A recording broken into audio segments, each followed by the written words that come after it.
Вспомните, как в конце 19 века Америка переживала нефтяной бум. Именно тогда Джон Рокфеллер, человек, чье имя стало синонимом богатства, изменил мир, превратив нефть в основу промышленности и транспорта.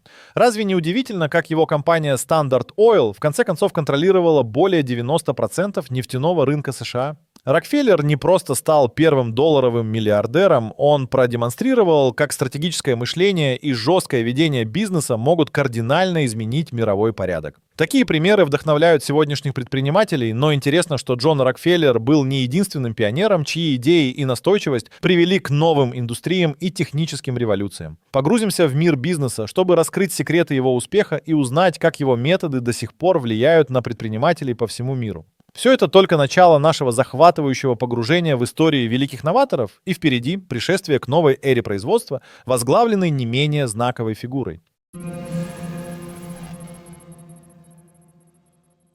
Джон Рокфеллер — человек, чье имя стало синонимом богатства и власти в мире бизнеса. Он основал Standard Oil в 1870 году, и его стратегия завоевания рынка была сложной и многоуровневой. Он не просто занялся вертикальной интеграцией, контролируя добычу, переработку, транспортировку и продажу нефти. Также он активно скупал и объединял компании, устраняя конкурентов и создавая монополию в нефтяной отрасли. Это предложение о более низких ценах могло бы казаться благом для потребителей, но монопольное положение Standard Oil позволяло им в будущем диктовать завышенные цены. Благодаря таким методам Рокфеллер завоевал звание вероятного первого долларового миллиардера, хотя точные оценки его состояния остаются предметом дискуссий до сих пор. Однако его влияние на мировую экономику признается безоговорочно. Нефтяная империя Рокфеллера не могла не привлечь внимание правительства. Закон Шермана против монополий положил начало многолетнему судебному разбирательству. Влияние Рокфеллера и его компании вышло далеко за рамки нефтяной индустрии. Развитие двигателей внутреннего сгорания и рост автомобильного производства требовали топлива, и благодаря Standard Oil нефть и ее продукты стали основой для всей мировой экономики, включая транспорт. Это создало платформу для дальнейшего процветания автопромышленности, но стало лишь началом технологической революции. Влиятельные фигуры этих эпох продолжают вдохновлять будущие поколения предпринимателей.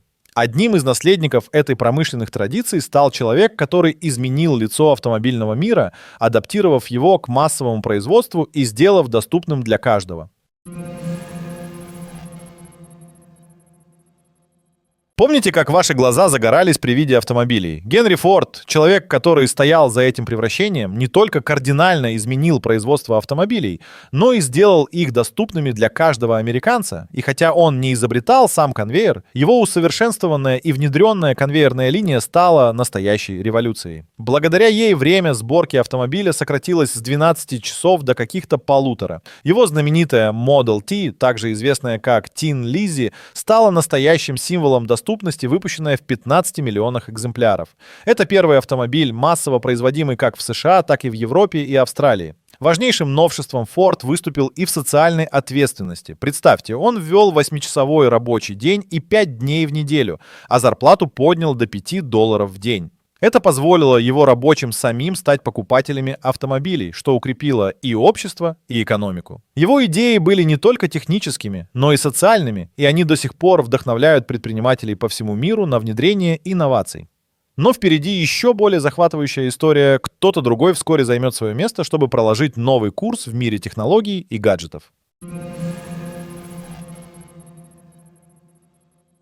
С 1 апреля 1976 года в гараже на улице Крис Драйв в Купертино появилась компания, изменившая мир навсегда — Apple Computer Inc.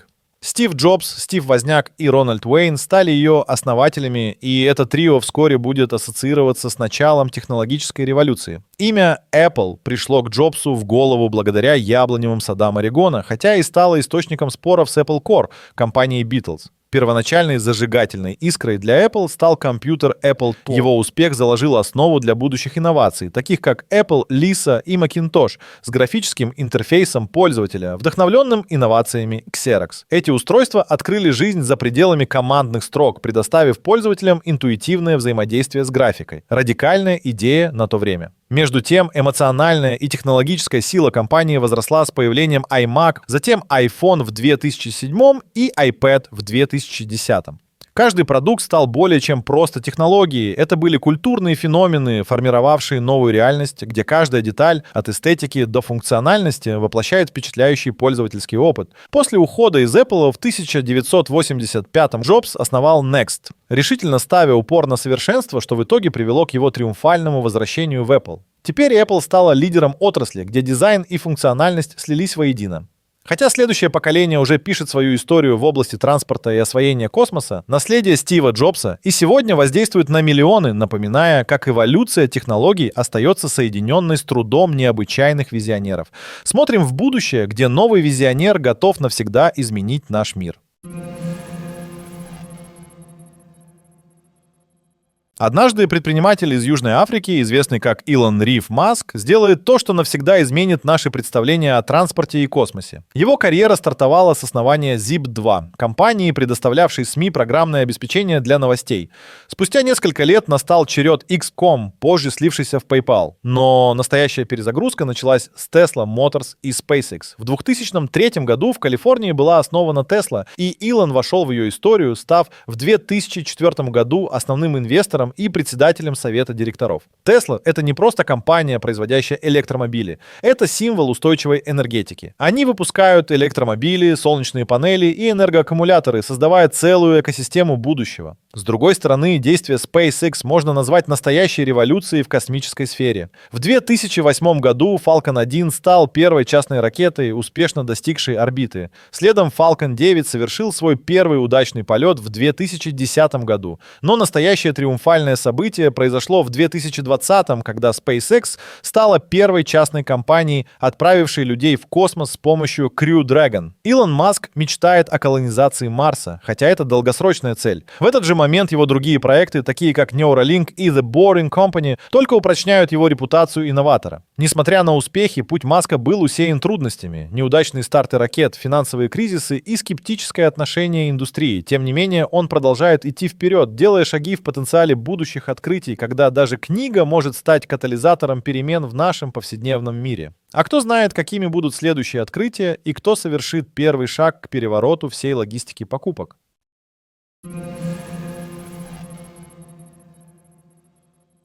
В самом сердце Уолл-стрит, работая на высокой позиции и получая шестизначную зарплату в инвестиционном фонде, Джефф Безос вдруг осознал: интернет-коммерция — это настоящая золотая жила будущего. В 1994 году, взглянув на впечатляющий рост интернет-магазинов в 1000% в год, он решил оставить все и начать свое дело. Переезд в Сиэтл вместе с женой был стратегическим. Город находился в непосредственной близости к складам крупного книжного дистрибьютора Ingram Book Group. Это гарантировало быстрое и эффективное перемещение книг к пользователю, что стало краеугольным камнем нового бизнеса. Компания, первоначально названная Кадабра, вскоре была переименована в Amazon, символ стремительно расширяющегося ассортимента. Начав с работы в гараже, Безос запустил сайт 16 июля 1995 года. С того момента Amazon стал известным как ведущий онлайн-книжный магазин в мире. Девиз «Начни с книг, потом расширяйся» расцвел в мощную бизнес-модель, расширившуюся к 1998 году до продаж музыки, видео и электроники. В дальнейшем Безос создавал экосистему, включая сервис Amazon Prime, который появился в 2005 году и сменил парадигму логистики и клиентского сервиса. Это было не просто торговлей.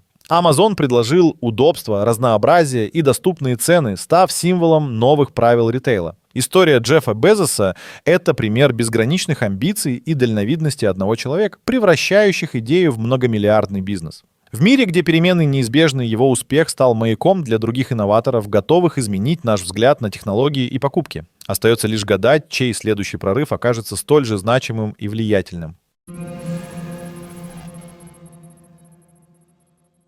Влияние Билла Гейтса. В 1975-м два студента, Билл Гейтс и Пол Аллен, основали Microsoft, начав с разработки программ для революционного Altair 880. Начало их пути не было гладким, но они уже в школе проявляли предпринимательскую хватку, работая над проектом Traf-O-Data для обработки данных дорожного движения.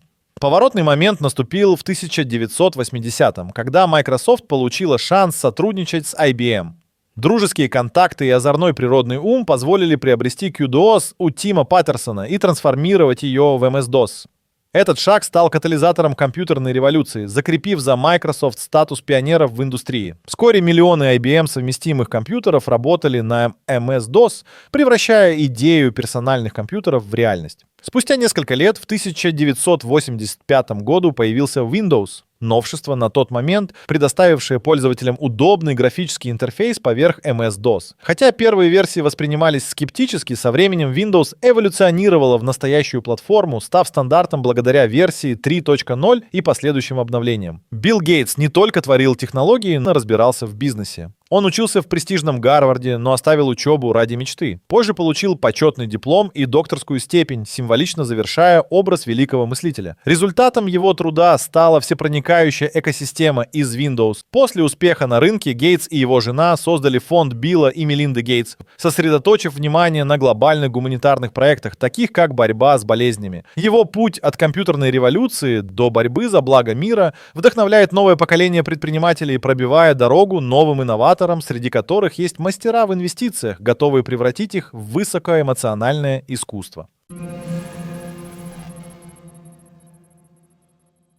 Уоррен Баффет, родившийся 30 августа 1930 года в Омахе, Небраска, с самых малых лет проявлял необычайный интерес к финансам.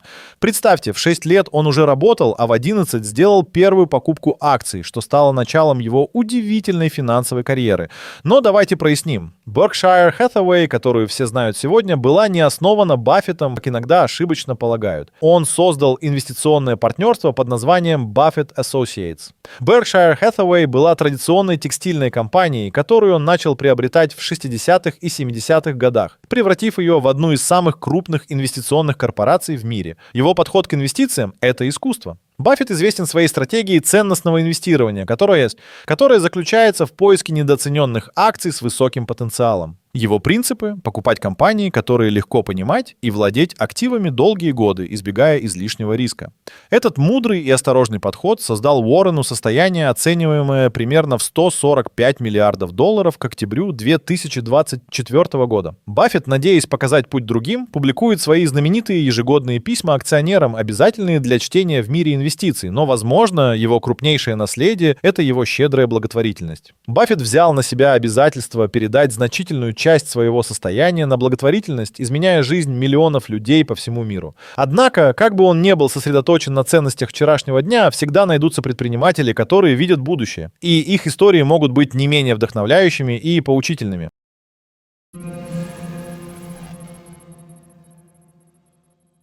Опра Уинфри — женщина, чье имя стало символом успевающего медиамагната и чье влияние в мире невозможно переоценить. Родилась в небольшом городке Костюлска, штат Миссисипи, в бедной семье. Она сумела встать на вершину медиамира, начиная свою карьеру в журналистике. Уинфри начала вести утреннее ток-шоу в Чикаго в 1984 году, что впоследствии было переименовано в ее честь и стало стартом для легендарного шоу Опры в 1986. Это шоу превратилось в мощную платформу для обсуждения актуальных и иногда запретных тем, завоевав любовь миллионов зрителей. Опра вошла в историю как первая чернокожая женщина, ставшая миллиардером в начале 2000-х, именно в 2003-м, и ее состояние теперь оценивают в $3 миллиарда. В 90-х годах она запустила собственный журнал «О» совместно с Hearst, а также организовала книжный клуб Опры, которые оказали значительное влияние на культурный ландшафт, увеличив продажи книг по всему миру. Ее компания Harpo Productions, основанная в 1986-м, подкрепила ее успех, производя программы и проекты в партнерстве с ведущими медиагигантами. Их работа продолжает воздействовать на индустрию благодаря креативным проектам, как, например, громкое интервью с членами британской королевской семьи в 2020 году. Стремясь помогать людям, она и ее проекты доказали, что личный подход и инновации могут открыть новые горизонты. По мере того, как мир меняется, примеры таких, как Опра Уинфри, вдохновляют будущих новаторов продолжать ломать стереотипы и воздействовать на глобальные изменения. 10 сентября 1964 года в китайском городе Ханчжоу родился Ма Юнь, вошедший в историю под именем Джек Ма. Его увлечение английским языком началось с работы гидом для иностранных туристов, где он и получил свое знаменитое прозвище — Джек. Эта страсть не только обогатила его знаниями, но и сыграла ключевую роль на его пути к мировому признанию. В 1999 году в небольшой квартире Ханчжоу Джек основал Alibaba Group, движущийся своей грандиозной мечтой — помочь китайским предприятиям выйти на глобальные рынки. Эта идея стала реальностью благодаря поддержке таких инвестиционных гигантов, как Goldman Sachs и SoftBank, которые сыграли значимую роль в становлении компании. Taobao, платформа, запущенная в 2003 году, стала эпицентром китайской электронной коммерции. Она не только подавила eBay на китайском рынке, но и предложила более привлекательные условия для местных продавцов и покупателей. Эта стратегия оказалась успешной, и Taobao продолжает оставаться мощной силой в мире электронной коммерции. В 2014 году Alibaba провела крупнейшее в истории IPO на Нью-Йоркской фондовой бирже, привлекая рекордное количество средств и демонстрируя силу компании на мировой арене. Джек Ма ушел с поста генерального директора в 2013 году, но продолжал оставаться председателем совета директоров до 2020 года, оставляя за собой след выдающегося лидера. Ма Юнь, сумевший превратить свои мечты в многомиллиардный бизнес, остается вдохновляющим примером для миллионов. Его успех доказывает, даже на самых конкурентных рынках всегда найдется место для новых идей и решений. История Ма Юня показывает, как прагматизм и инновации могут продвигать вперед целые индустрии, раскрывая новые горизонты для будущих предпринимателей. Вы знали, что Джон Рокфеллер в конце 19 века контролировал более 90% нефтяного рынка США? Или что время сборки автомобиля Генри Фордом было сокращено с 12 часов до 1,5 благодаря конвейерной линии? Эти гении бизнеса не только изменили свои индустрии, но и оставили неизгладимый след в истории. Стив Джобс перевернул восприятие технологий, сделав их частью повседневной жизни, благодаря своим инновациям в Apple, начавшимся в 70-е годы. Его продукты стали не просто гаджетами, а символами нашего времени. Илон Маск, живущий в 21 веке, не просто мечтает о звездах. Он активно работает над тем, чтобы сделать космос доступным благодаря SpaceX. Джефф Безос с помощью Amazon изменил всю концепцию покупок в интернете, сделав ее удобной и доступной. Эти предприниматели преодолели многие кризисы и сумели адаптировать свои идеи к изменяющимся реалиям, что является неотъемлемой частью их успеха. Они не только использовали свое стратегическое мышление, творчество и дерзость, но и мастерски приспосабливались к вызовам времени. Истории этих выдающихся личностей подчеркивают, что воплощение мечты требует смелости и настойчивости, но также способности адаптироваться и преодолевать трудности. Возможно, именно вы станете следующим инноватором, готовым совершить прорыв и изменить мир. Пусть эти примеры вдохновят вас на преодоление собственных барьеров и достижение поставленных целей, ведь каждая великая история начинается с первого шага.